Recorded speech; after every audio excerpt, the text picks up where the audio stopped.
Captain Alan Carter stood alone on the observation deck of the U.S. Defiant. The massive viewport showed endless stars stretching into the darkness of space. He ran his hand along the metal railing, feeling the tiny imperfections that decades of service had created. The Defiant wasn't pretty anymore. The Century-class frigate had been commissioned 40 years ago, when Carter was just a young lieutenant. Back then, she was cutting-edge technology. Now she was considered ancient by modern military standards. "Captain, to the bridge," the intercom announced, interrupting his thoughts. Carter sighed and headed toward the command center. As he walked the corridors, he noticed the signs of age everywhere: patched panels, outdated computer terminals, and manual control systems that newer ships had replaced with neural interfaces. Still, the old girl had character. Every dent and repair told a story of battles survived and missions completed. The bridge doors slid open with a noticeable mechanical sound, nothing like the silent entryways of newer vessels. His crew stood at their stations, each person focused on their duties.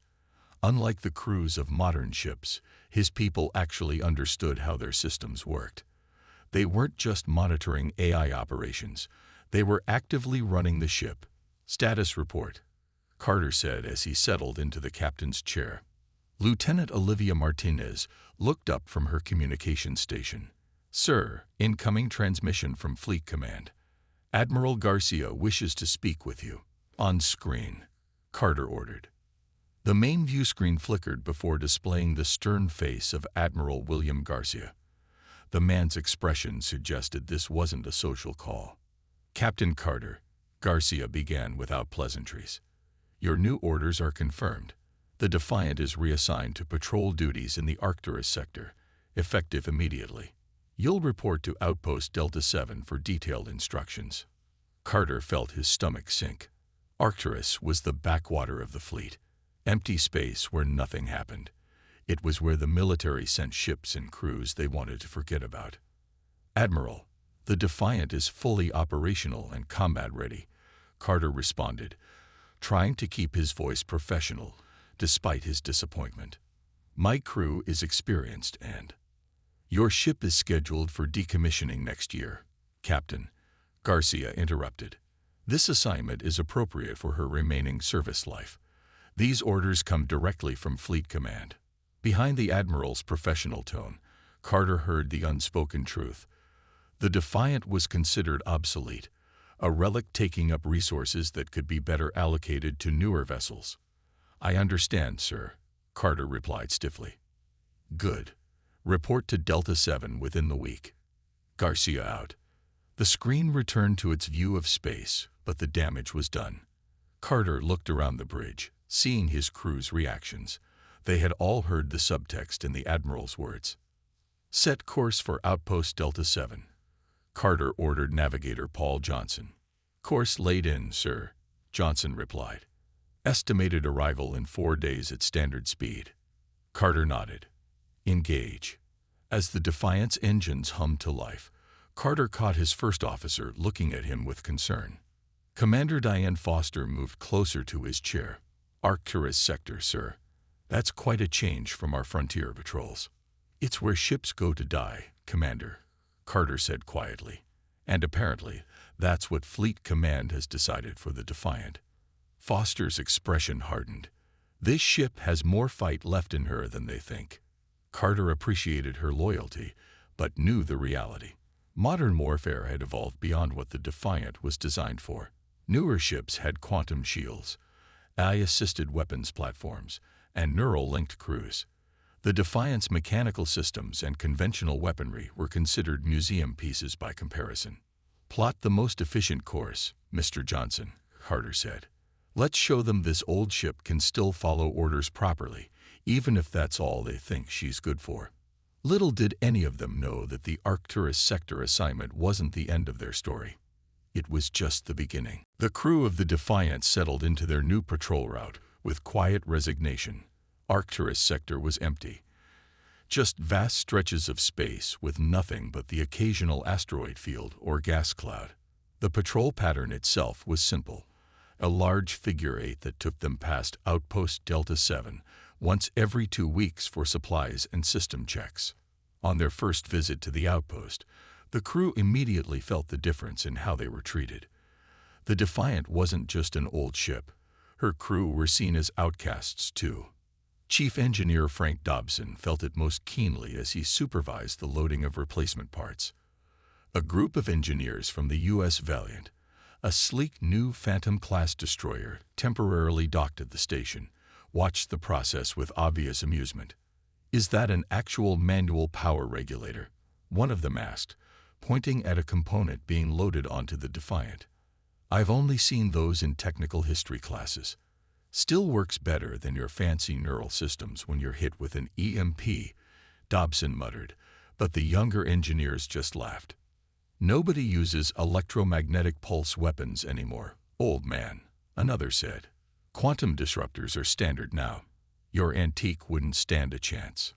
Dobson turned back to his work, ignoring them. At 58, he was considered ancient for an active-duty engineer. He had refused the neural implants that most modern engineers used, preferring to work with his hands and understand every system he maintained. Similar scenes played out across the station. Tactical Officer Natalie Wright overheard officers in the mess hall discussing her career. She failed the Advanced Combat Eye certification 3 times. One whispered, "Not quietly enough." That's why she's stuck on that museum piece. Still uses manual targeting. Can you believe it? Wright stabbed at her food, remembering how her unorthodox combat strategies had saved lives during the Proxima conflict. The AI would have sacrificed a civilian transport to take out an enemy cruiser, but Wright had found another way. The military called it inefficient. She called it human. Navigator Paul Johnson faced his own share of mockery when he went to update the Defiant's star charts. The station's navigation officer, a young lieutenant with the latest ocular implants, watched him download the data to physical storage devices. "You know, we could just beam that directly to your ship's eye," he said with a smirk. "The Defiant uses human navigators," Johnson replied, "and physical backups." "How quaint," the lieutenant said. "Must take forever to plot a course." Johnson didn't explain that he could calculate complex jump trajectories in his head, a skill most navigators had lost since AI took over. During the Den of Blackout, when all AI systems failed, Johnson had been one of the few navigators able to get his ship home. Captain Carter watched his crew endure these interactions with quiet dignity. After dinner at the station's officers' lounge, he found Commander Foster waiting for him in the corridor. "The crew's morale is suffering, sir," she said without preamble. Carter nodded. "I know. That crew from the Valiant has been particularly vocal about our outdated systems. I heard them in the docking bay," Carter admitted, "calling us a flying museum. Permission to speak freely, sir." "Always, Commander." "They're wrong about us," Foster said firmly. "This crew has more real space experience than half the fleet combined. We actually understand how our ship works instead of just letting AI handle everything." Carter smiled slightly. "I know that, you know that, but Fleet Command has made their decision." As they walked back toward the Defiant's docking port, they passed a group of officers from the Valiant. One of them made a comment just loud enough to be heard. "There goes the captain of the junkyard special." Foster tensed, but Carter placed a hand on her arm. "Not worth it, Commander." What neither of them realized was that their outdated ship would soon face a challenge that no modern vessel had ever survived. 3 weeks into their patrol of the Arcturus sector, the monotony was broken by an unexpected alert. The Defiant was cruising at half impulse through an unremarkable stretch of empty space when Science Officer Kevin Bennett noticed something unusual on his scanner. "Captain," Bennett called from his station, his voice tight with concentration, "I'm picking up energy readings at the edge of the Arcturus Nebula." Captain Carter, who had been reviewing crew evaluations, looked up sharply. "What kind of readings?" Bennett's fingers moved across his console, adjusting the sensors. "Not sure, sir. It's unlike anything in our database. Definitely not a natural phenomenon." "Pirates," Commander Foster suggested, moving to stand behind Bennett's chair. "I don't think so. Bennett replied. The energy signature is too complex. It's not matching any known human or allied vessel designs. Carter felt a familiar tension building at the base of his neck, the sensation that had saved his life many times before. Yellow alert. All hands to stations. The bridge lighting shifted to a soft amber glow as crew members moved with practiced efficiency. The casual comfort of routine patrol vanished, replaced by focused readiness. Helm, adjust course to bring us closer to those readings, but maintain a safe distance, Carter ordered. Let's see what we're dealing with before we make any decisions. As the Defiant changed course, Carter turned to communications. Lieutenant Martinez, scan all frequencies. See if anyone's broadcasting. Scanning, sir, Martinez replied. Nothing but background radiation so far. For 20 minutes, the Defiant approached cautiously. The nebula's colorful gases swirled in the distance, creating a beautiful backdrop for what might be a dangerous encounter. Sensors are getting clearer readings now, Captain, Bennett announced. The object is approximately 400 meters in length. It appears to be a vessel of some kind. Can we get a visual? Carter asked. Putting it on screen now, sir. The main view screen shifted from the starfield to show a magnified image that made everyone on the bridge fall silent. Against the nebula's vibrant colors floated a ship unlike any they had seen before. Its hull was a deep, almost perfect black that seemed to absorb the surrounding light. The design was sleek and predatory, with no obvious weapons ports yet somehow radiating menace. Run it through the identification database, Carter ordered, his voice steady despite the unease growing in his gut. Bennett worked his console, then looked up with a face gone pale. Sir, there's a partial match. The energy signatures share characteristics with theoretical profiles of Cypher technology. A collective intake of breath swept the bridge. The Cyphers were not just enemies. They were nightmares, a mysterious, highly advanced species that had appeared 2 years ago on the far edge of human space. They had only been encountered twice before by human ships. Both encounters had ended with the total destruction of the human vessels. Only emergency data buoys had survived to tell the tale. Magnify the image, Carter ordered, his voice dropping to almost a whisper. The screen zoomed in on the alien vessel. Its surface wasn't simply black. It seemed to shift and ripple like liquid obsidian. It's a Sypher-8 attack ship, Tactical Officer Wright said, her usual confidence replaced by something like awe. The most advanced warship in their known fleet.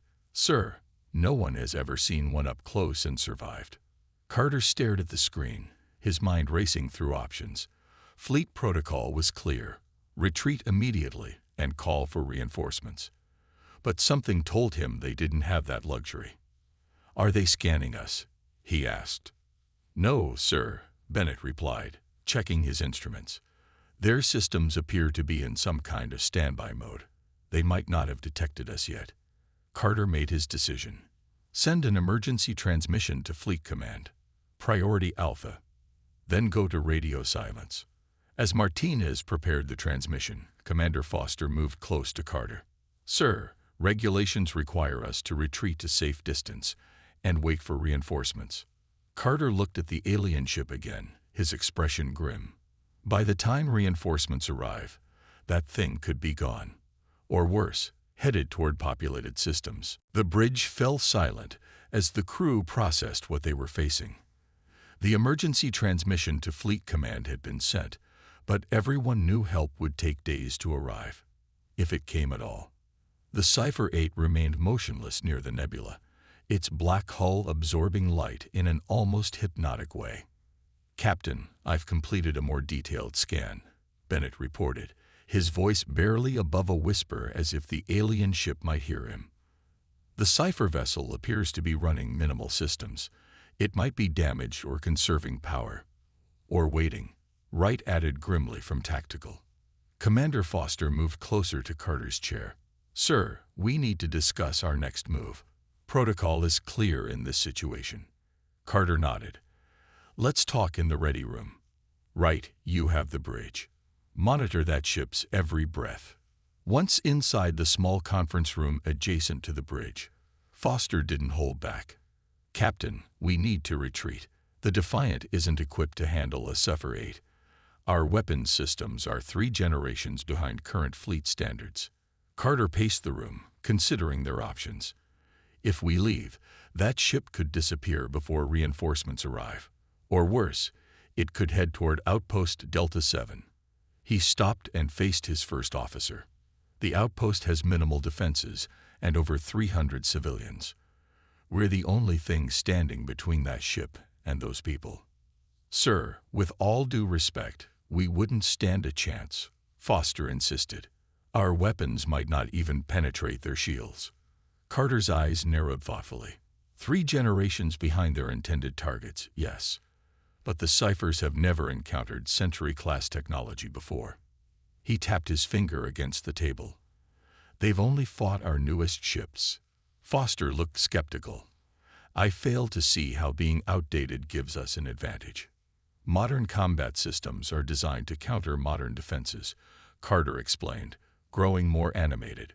"What if our obsolete technology is so old it bypasses their defenses entirely?" Before Foster could respond, the intercom chimed.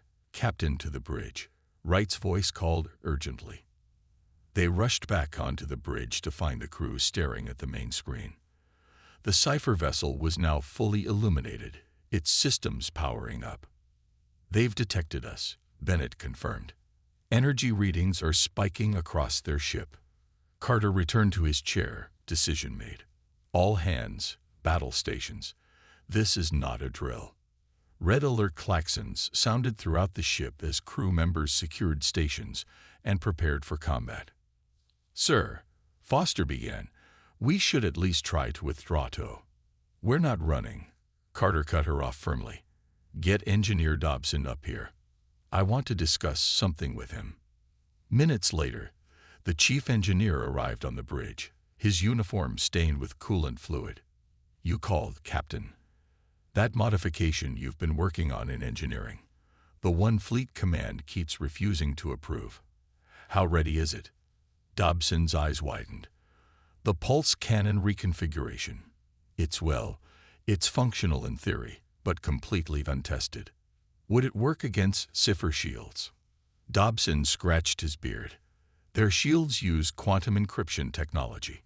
All modern weapons are specifically designed to breach those frequencies." A slow smile spread across his face as he caught Carter's thinking. "But our old pulse cannons operate on frequencies so outdated they might actually bypass their algorithms entirely. Like using a skeleton key on a digital lock." Wright chimed in, understanding dawning on her face. "Exactly," Carter nodded. "What would you need to make it combat ready?" "An hour, maybe less," Dobson replied, already mentally calculating the work involved. "But sir, there's another possibility too. The Defiant's old magnetic shield emitters could potentially be reconfigured to match the frequency of their sensor arrays, making us invisible to their targeting systems," Carter finished, a plan forming in his mind. "For about 2 minutes before the emitters burn out completely," Dobson cautioned. Carter looked around at his bridge crew, the outcasts, the relics, the ones the modern fleet had left behind. For the first time since receiving their Arcturus assignment, he saw hope in their eyes. 2 minutes might be all we need," he said quietly.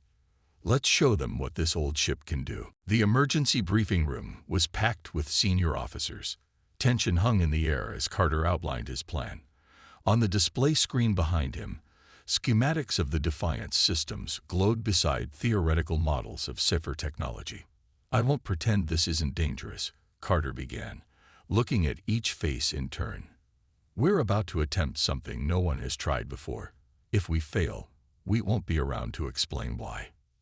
No one spoke. They all understood the stakes. "Chief Dobson will explain the technical aspects," Carter continued, nodding to the engineer. Dobson stepped forward, his weathered hands gesturing at the display. "The Cyphers use quantum encryption for their shields.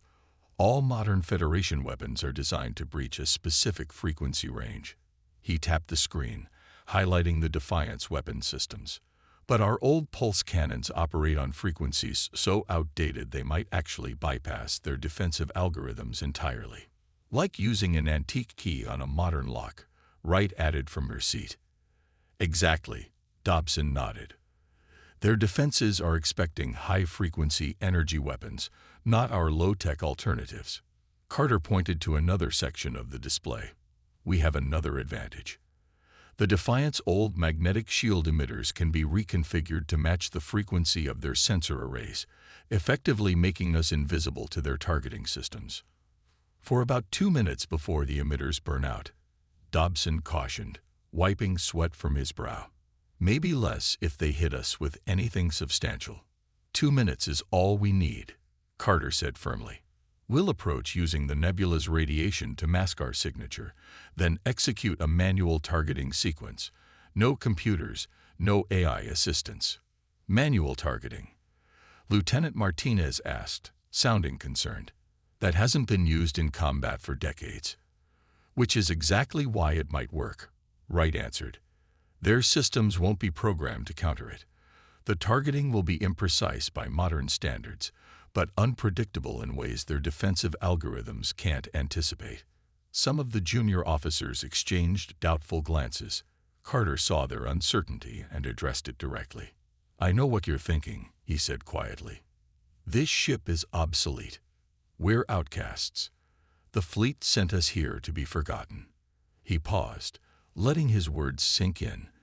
But today, those things are our strengths. The enemy has never encountered a ship like ours, fighting in ways they consider primitive. They won't be prepared for it.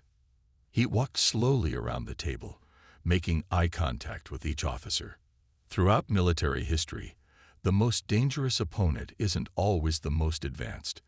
It's the one you don't understand. We're about to become that opponent.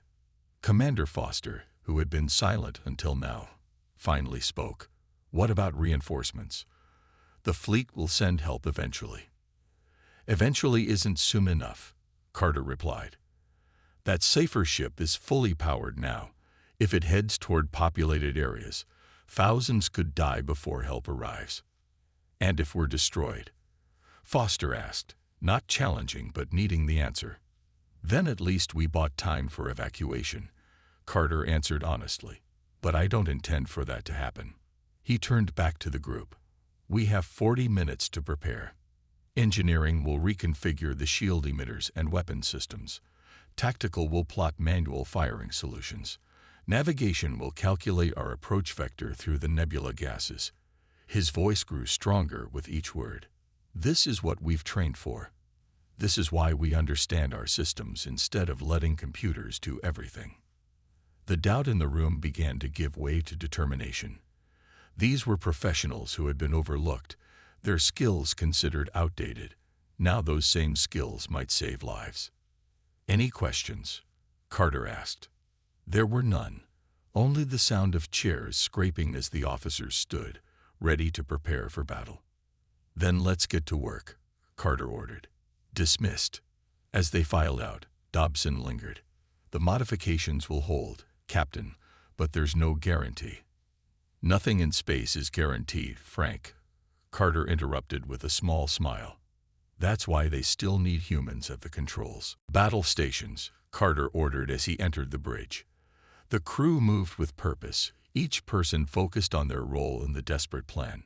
The Defiant drifted silently through the colorful gases of the Arcturus Nebula, its power systems at minimal output.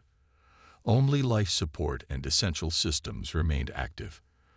From the outside, the ship would appear nearly dead, just another piece of space debris caught in the nebula's currents. On the bridge, the lighting was dimmed to emergency levels. The crew worked by the glow of their consoles, voices hushed despite knowing the Sypher ship couldn't hear them. Shield emitter reconfiguration complete, Dobson reported from engineering, his voice tense over the comm. But I need to emphasize again, Captain, they'll only hold for 2 minutes once activated. After that, they'll burn out completely. Understood, Carter acknowledged. Tactical status. Weapons charged and ready, Wright confirmed, her fingers hovering over manual controls that hadn't been used in actual combat for decades. Targeting systems calibrated for manual operation.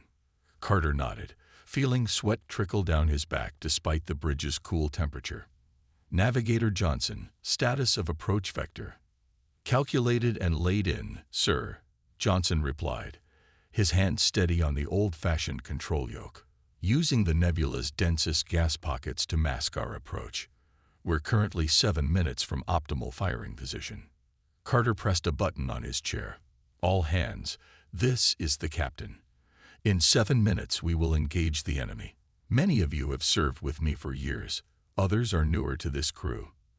But all of you are here because you understand something the rest of the fleet has forgotten. That technology is only as good as the people who use it. He paused, choosing his next words carefully. We face a dangerous enemy with superior technology. But they've never encountered a ship like ours, crewed by people like you. Remember your training. Trust your instincts. Carter out. The minutes passed with excruciating slowness. On the view screen, the black shape of the Sypher vessel occasionally became visible through gaps in the nebula's gases. 2 minutes to firing position, Johnson announced. Carter leaned forward in his chair. Prepare to execute attack plan.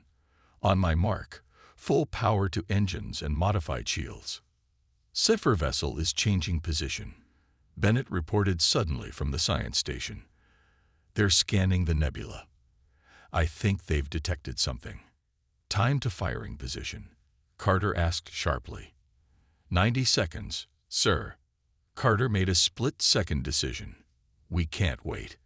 Initiate now. Full power to engines and shields. The Defiant surged forward, its outdated engines howling with strain as they pushed to maximum output. The ship burst from the nebula's cover at full speed, closing rapidly on the Sypher vessel. They've detected us, Bennett announced, monitoring the enemy vessel. They're charging weapons. Hold course, Carter ordered. Prepare to execute evasion pattern Delta on my mark. The Sypher-8 fired brilliant energy lancing through space. Carter waited until the last possible second. Mark. Johnson yanked the controls, sending the Defiant into a rolling dive that no modern ship would attempt. Too inefficient by contemporary standards, too hard on the structural integrity. But it worked. The energy beam missed by mere meters. Shield emitters holding, Dobson reported, his voice strained. 1 minute 30 seconds remaining. Range to target, Carter asked. 8,000 kilometers in closing, Johnson responded, fighting to keep the ship steady. Too far for optimal impact, Wright warned from tactical. Our modified weapons need closer range. Carter grimaced. We need to get closer. Helm, execute approach pattern Omega. The Defiant twisted and turned through space, performing maneuvers that defied modern combat doctrine. The ship groaned in protest, but held together. The Sypher vessel fired again, this time scoring a glancing hit that shook the Defiant violently. Warning alarms blared across the bridge. Direct hit to port side, Foster reported, clinging to her station. Minimal damage. They just grazed us. Shield emitters at critical, Dobson warned. 45 seconds remaining. We're in weapons range, Wright announced, her fingers dancing across the manual targeting controls. Ready to fire on your command. Carter took a deep breath. Everything hinged on this moment. Fire. The Defiant's pulse cannons unleashed their energy, operating on frequencies that hadn't been used in combat for decades.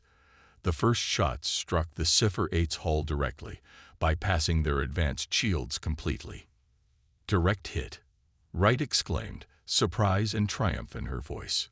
Their shields didn't stop it. The Sypher vessel reeled from the unexpected attack. Its perfect black hull now showed glowing red damage, where the Defiant's outdated weapons had struck. For a moment, the bridge crew watched in stunned silence. Their desperate plan had actually worked. The victory was short-lived. The alien ship recovered quickly and returned fire with devastating precision. A brilliant beam of energy slammed into the Defiant, sending violent tremors throughout the ship. Hull breach on Deck 3. Foster shouted over the blaring alarms. Emergency force fields engaged. Shield emitters completely failed, Dobson reported from engineering, his voice barely audible over the chaos. We're exposed. Carter gripped his chair as the ship shuddered around him. Damage report. Multiple systems failing, Bennett called out, working frantically at his station. Power fluctuations across all decks. Life support stable for now. Through the view screen, Carter saw the Sypher-8 repositioning for another attack. Its weapons were charging, glowing with deadly energy. One more volley, Carter insisted, determination hardening his voice. Target their propulsion system with everything we've got left. Wright's hands flew over her tactical controls, her focus absolute despite the chaos around her. Targeting manually, locked on their main drive section. The ship rocked again as another hit struck them. Sparks showered from an overhead conduit, and emergency lighting flickered on and off. Fire, Carter ordered. The Defiant's pulse cannons unleashed their final salvo. The outdated energy weapons, operating on frequencies long abandoned by modern military technology, streaked across space and struck the Cypher vessel's vulnerable drive section. For a heartbeat, nothing happened. Then, a brilliant blue-white explosion erupted from the alien ship. The blast expanded outward, followed by a cascade of secondary explosions that rippled along its sleek hull. Direct hit to their power core. Bennett shouted over the alarms. Their containment field is collapsing. Brace for impact, Carter commanded. All hands, secure stations. The Sypher-8 disintegrated in a spectacular explosion, sending a shockwave that hammered the Defiant. The old ship groaned and shuddered, but held together, spinning from the impact. Then silence fell.